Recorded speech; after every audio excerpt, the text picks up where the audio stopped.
Now, with this, you can think what you want, but I'm starting to think that Oda had the bones of what he wanted Crossskill to be from the very start of the story. The reason why I say this is because some very interesting things do happen in chapter 50 and then in chapter 51. We are introduced to Dracul Mihawk and his status for the first time in chapter 50. Following that, we have the fight between him and Zoro in chapter 51, which then lays the groundwork for Zoro's dream as we get a gleam as to what the actual goal is for him to become the world's strongest swordsman. At least that's what things start off being. I did a whole other video about that. Go check that out. But the funny part about this is that there is a cover story running parallel with these events. That cover story is called the Buggy's Crew Adventure Chronicles cover story. So it's actually called the Buggy's Crew cover story.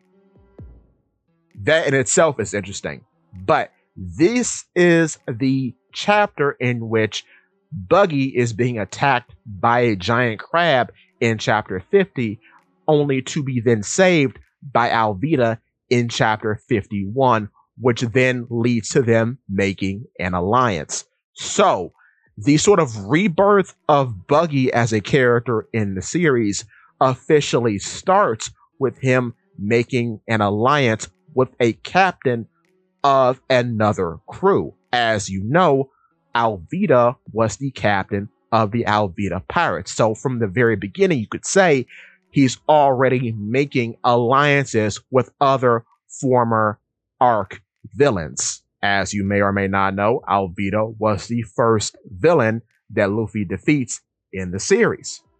On top of that, I find it very funny that at this point, after eating the smooth fruit, just based on what she's wearing, Alvida just looks like the female version of Mihawk. Has no one ever picked that up? Her design has changed a little bit now because she's wearing a top hat in the present, but at this time, they're basically wearing the same thing, and I've always found that odd. But what's also very interesting about this in terms of theming is that we're introducing the strongest swordsman in the world while having a cover story about a man who cannot be cut, who is then saved by a woman who cannot be damaged conventionally.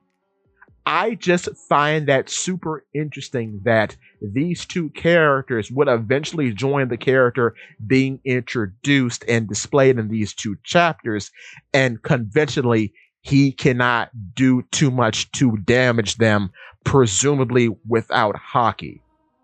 Though that may or may not be true.